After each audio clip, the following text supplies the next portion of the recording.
Funding for this program was provided in part by the Corporation for Public Broadcasting and by the financial support of viewers like you. Reach for the speed, reach for the whistle, go where the rail may run. Reach for the words, reach for the story, follow the rainbow sun. To a shining time station, where dreams can come true, waiting there for you.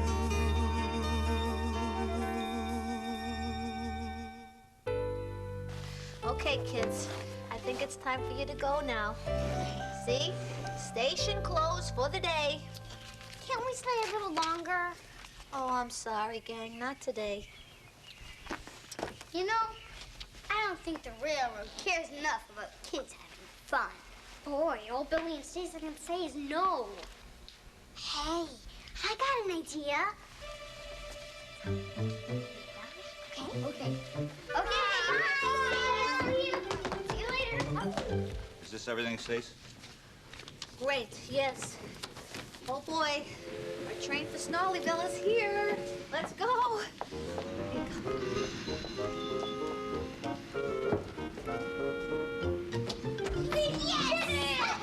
That was easy. Let's play, yeah.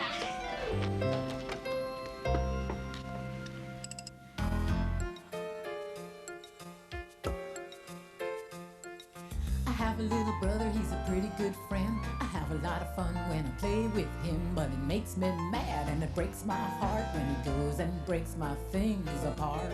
Oh, it's a worry when I get to my room at the end of the day and my toys are scattered every which way. So I try to tell him and I try to explain, but he just goes and does it again. Now tell me, why does he have to lose them? I hear my toys calling, break them or abuse them. I hear my toys falling, why does he have to use them at all? And will he get better when he grows up? Oh, I have a little brother and most of the time he's a good little guy, and I like him just fine, but he's a little too little and a lot too small, and I don't think that he listens at all. Now tell me, why does he have to lose them? I hear my toys calling, break them or abuse them. I hear my toys falling, why does he have to use them at all? And will he be better when he grows up? Will he be better when he grows up? Now, someday soon he'll be a big guy, the best little brother, the apple of my eye. He'll be a little more gentle and a lot more fun, the kind of brother that can be the very best one. And I won't care if he uses them all. He'll be better 'cause he's grown up, so much better 'cause he's grown up. He'll be better 'cause he's grown up tall.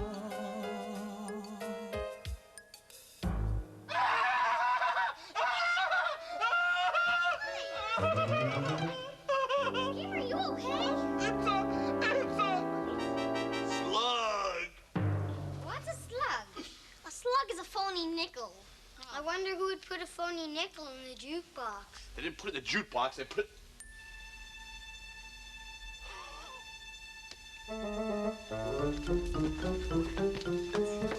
Danny boy, you might have a bit of the genius in that old noggin of yours. That bucket of bolts of a jukebox has been getting the best of Schemer for years. But now, I'm gonna put that slug in that hunk of junk and get a free song. Schemer's calling us names. He's trying to cheat us. Free song, here I come. Cha-cha-cha-cha-cha.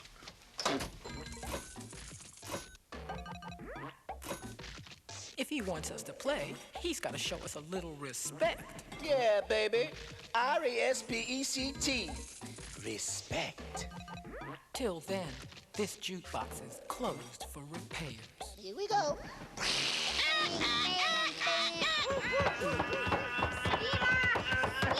I think you heard it. Yeah. How can I hurt it? It's a machine. It's nothing but a bunch of bolts, wires, and tubes. But it isn't working anymore. I know. All right. Make way for gravity. What are you gonna do? Tell you what I'm gonna do. I am gonna call a repairman. and get this thing fixed once and for all. Mr. Conductor, looks like you're having a lawn sale. Not really. Just doing some spring cleaning to put the spring back into my signal house. I never knew you had so many things in there. Well, one thing leads to another thing, and then that thing is joined to this thing, and before you know it, you're attached to too many things. Say, I thought Shining Time Station was closed today. What are you doing here? Well, we hid so we could stay here this afternoon. Yeah, there's no real reason for us to go, no matter what Billy and Stacy say. Well, they might have a good reason for sending you home. What good reason? Sometimes good reasons just appear, like after-dinner mints. Or to put it another way, sometimes rearranging the way things are meant to be leads to trouble. Nah. Mavis knows exactly what I mean. Who's Mavis? I'll tell you. Mavis is a diesel engine who works for the quarry company shunting freight cars in their sidings. She has 6 small wheels hidden by side plates just like Toby's. Mavis is young and full of her own ideas. She loves rearranging things too and began putting Toby's cars in different places every day. This made Toby cross. Freight cars, he grumbled, should be where you want them, when you want them. Fiddlesticks, said Mavis and flounced away. At last, Toby lost patience. I can't waste time playing hunt the cars with you. Take them yourself. Mavis was pleased. Taking cars made her feel important. At the station, Diesel oiled up to her. Toby's an old fusspot, she complained. Diesel sensed trouble and was delighted. Toby says only steam engines can manage freight cars, continued Mavis. How absurd, squirmed Diesel. Depend upon it, Mavis. Anything steam engines can do, we Diesels can do better. Diesel knew nothing about cars, but Mavis didn't realize this. Toby's line crosses the main road behind the station and for a short way follows a farm lane. Frosty weather makes the muddy lane rock hard and very slippery. Toby stops before reaching the lane. His fireman halts the traffic at the crossing, and then he sets off again. By using the heavy cars to push him along, he has no trouble with the frosty rails in the lane and across the road. It is the only safe thing to do in this kind of weather. Toby warned Mavis and told her just what to do. I can manage, thank you, she replied. I'm not an old fusspot like you. The freight cars were tired of being pushed around by Mavis. It's slippery, they whispered. Let's push her around instead. On, they yelled. Mavis took no notice. Instead, she brought the cars carefully down the lane and stopped at the level crossing. All traffic halted. One in the headlamp for fusspot Toby, chortled Mavis. But Mavis had stopped in the wrong place. Instead of taking Toby's advice, she had given the cars the chance they wanted. Hold back, they cried. Grrr up, ordered Mavis. The cars just laughed and her wheels spun helplessly. Workmen sanded the rails and tried to dig away the frozen mud, but it was no good. Everyone was impatient. Grrr, wailed Mavis. Toby was in the yard when he heard the news. I warned her, he fumed. She's young yet, soothed his driver, and she can manage her cars herself, interrupted Toby. They're your cars, really, his driver replied. Mavis is supposed to stay at the quarry. If Sir Topham Hatt finds out... yes, said Toby thoughtfully. He and his driver agreed that it would be best to help Mavis after all. An angry farmer was telling Mavis just what she could do with her train. Having trouble, Mavis? Chortled Toby. I am surprised. Gosh, said Mavis.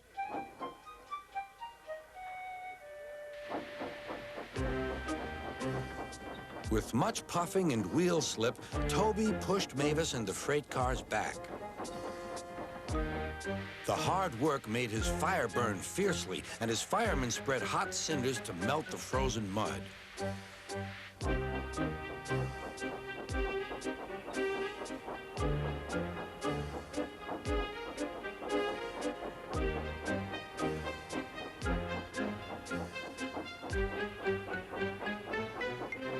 last, they finished.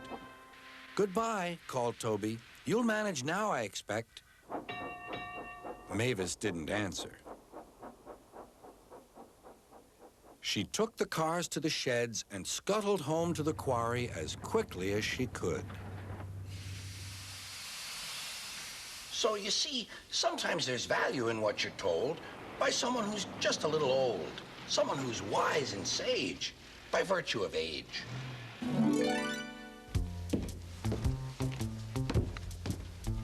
Excuse me, kids, but I'm here to fix a hurting jukebox. Hey, it's about time you arrived, pal. What seems to be the problem? Well, problem is it doesn't work. Listen, there's a possibility that this one might be haunted. You have a suspicious mind, sir. I'm sure it's not that. It's probably just all shook up.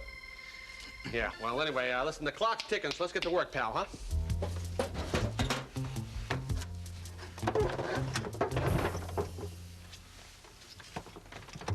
Get it done. Whoa, no, whoa, whoa. Get back. You can trust me. I won't tell. But you better get back to work now.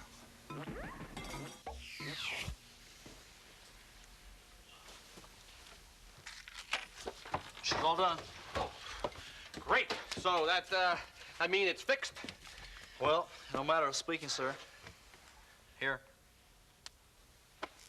Well, someone put a slug in the machine. What? You think it could have been me? Don't be ridiculous. I mean, why would I put a slug in my own jukebox? I mean, unless, of course, I found a slug in another machine by accident. No, sir. But if I can give you a little piece of advice. She's a beautiful jukebox, sir. Or maybe all she needs to work is a little respect. You know, you really remind me of somebody.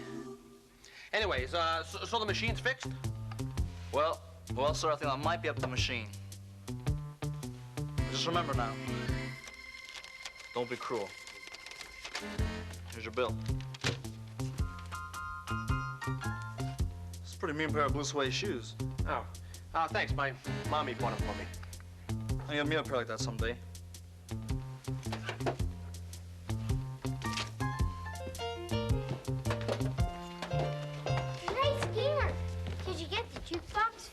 He charged me $11.85 to fix my jukebox. That's a lot of money. A lot of money? Are you kidding me? That's more money than there is in the entire world. A lot of money? I don't have $11.85. I mean, nobody's got $11.85. Oh, kids, please help me out. Please. Sorry, Schemer, I'd like to help, but I already spent my money in Eggywick at the auction. Auction? Yeah.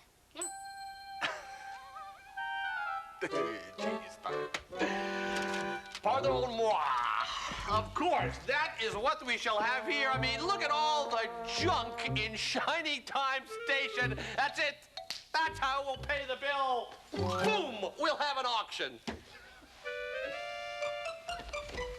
What's an auction? Well, my friends, an auction is probably one of the most beautiful things ever invented. You gather up all your junk, you sell it to some unsuspecting sucker who bids the most money for it, and then bingo, pooh, you're in Nickel City. I mean, what better place to sell junk than here at Shiny Time Station? You're gonna have an auction here? What about Aunt Stacy and Billy? Kids, always remember Schemer's system of success. When the cat's away, the big cheese comes out to play.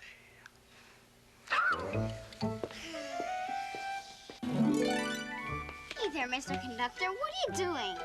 I'm playing hopscotch, of course. Oh, there it is. My whistle must have fallen out while I was hopping and scotching. I don't know what I'd do without my whistle. Did you hear? We're going to have an auction.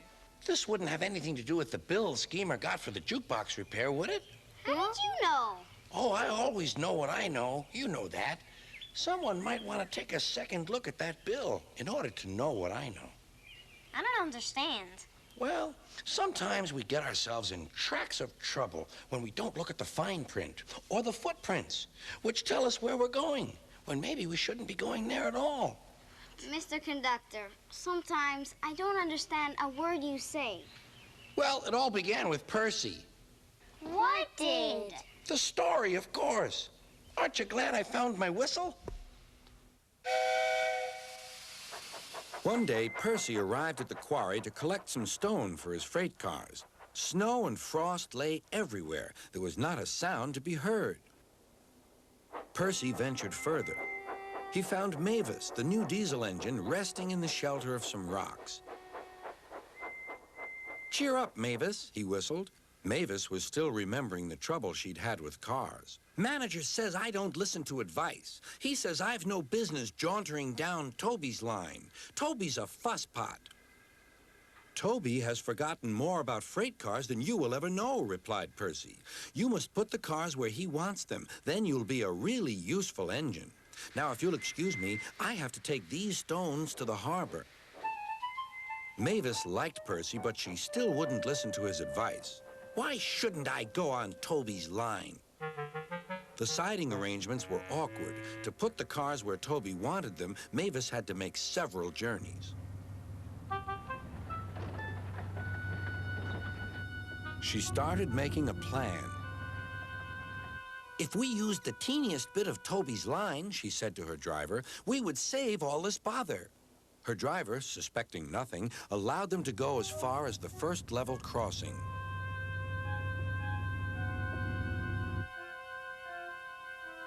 A few days later, the weather changed.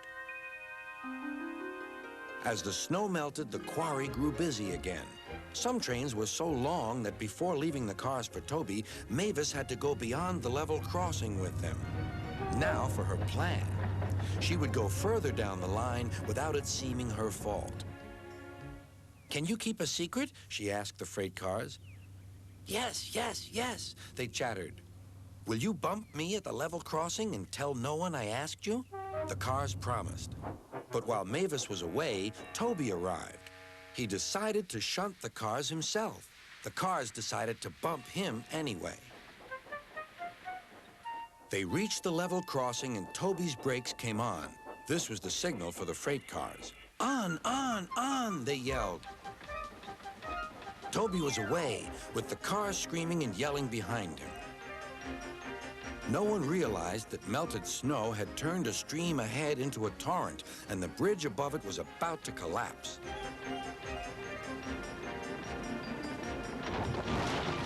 The rails were now like a tightrope across the thundering water. "Stop! Stop!" cried Toby. His driver fought for control. They came nearer and nearer to the bridge. It was all or nothing now. The driver braked hard.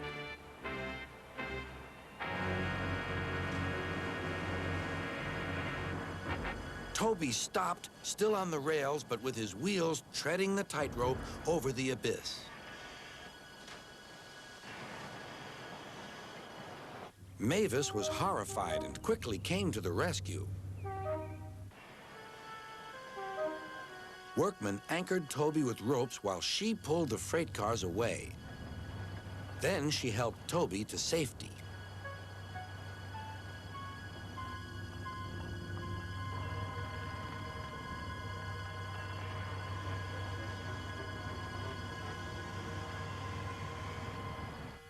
"I'm sorry about the cars," said Mavis. "I can't think how you managed to stop them in time."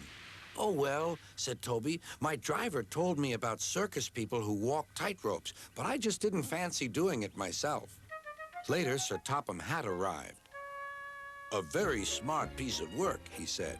"Mavis, you did well too, I hear." "It was my fault about those cars, sir," she faltered. "But if I could..." "Could what?" "Come down the line sometimes, sir. Toby says he'll show me what to do." "Certainly," replied Sir Topham Hatt, "if your manager agrees." And so it was arranged.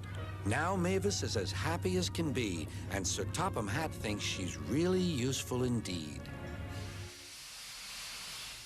But Mr. Conductor, I don't know what that has to do with us having an auction. Oh, you might not understand now, but after a while you might. Sometimes a little time is all we need to understand what we need to know. All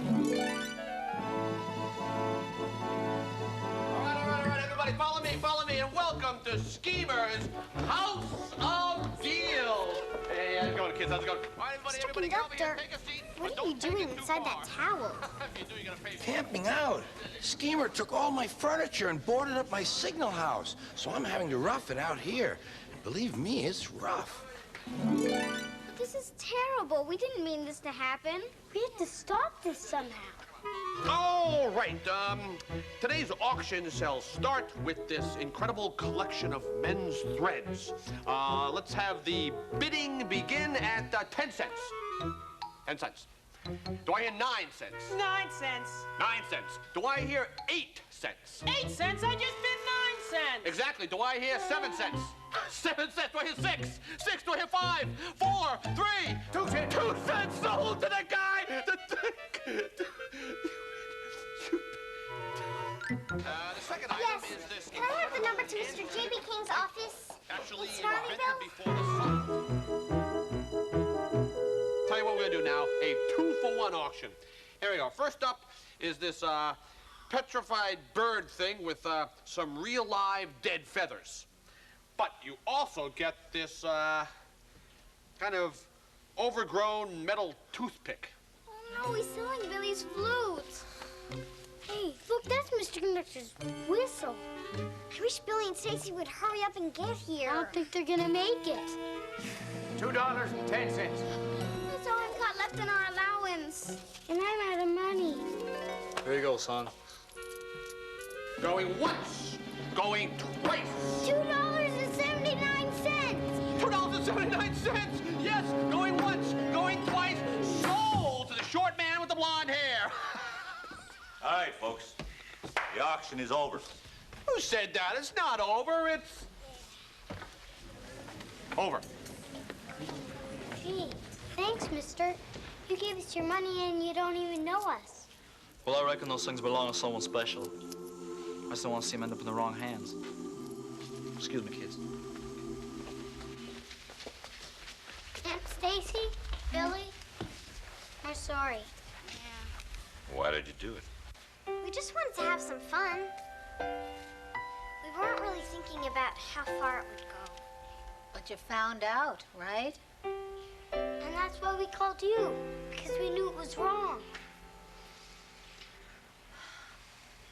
Well, I think there's somebody else here that has to be reminded that it was wrong. So why don't you guys take this into the workshop for me? Okay. Schemer! Schemer!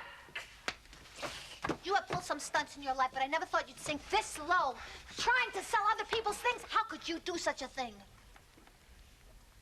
Well, it was easy. I just got the box of stuff, the table. Oh, I got Schemer! Well, Miss Jones, the jukebox broke, and I had to get it repaired. And look, I owe $11.85 to that crooked repairman. Mr. Genius time. Did you read the bill? It doesn't say $11.85. It says $1.85. I thought that Seems to me that you were so busy expecting to get cheated, you cheated yourself.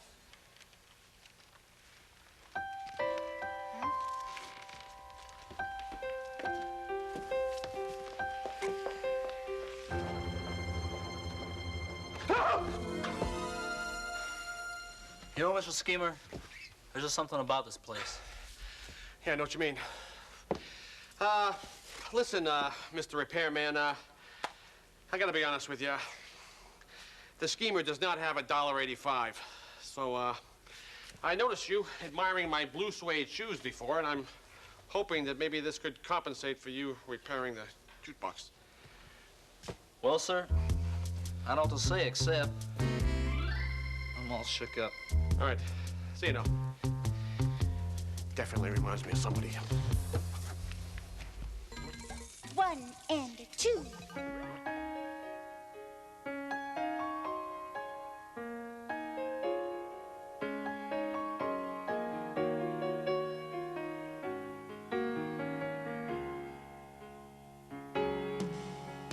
I gave my love a cherry that had no stone. I gave my love a chicken that had no bone. I told my love a story that had no end. I gave my love a baby with no crying.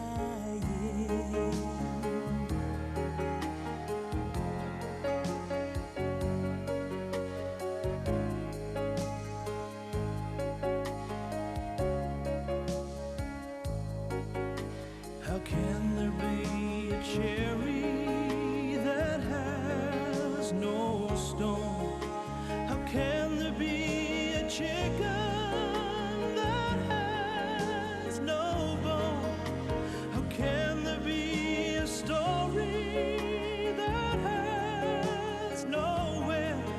How can there be a baby with no crying? A cherry when it's blooming, it has no stone. A chicken when it's piping, it has no bone. The story that I love you, it has no end. a baby when it's sleeping has no crying.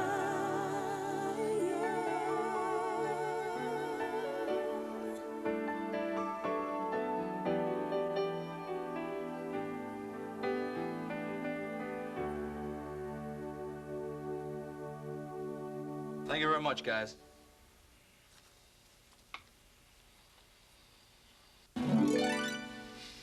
You know, Billy, I never had a chance to thank that repairman. Well, me neither, Mr. Conductor, but something tells me that he knows we're grateful.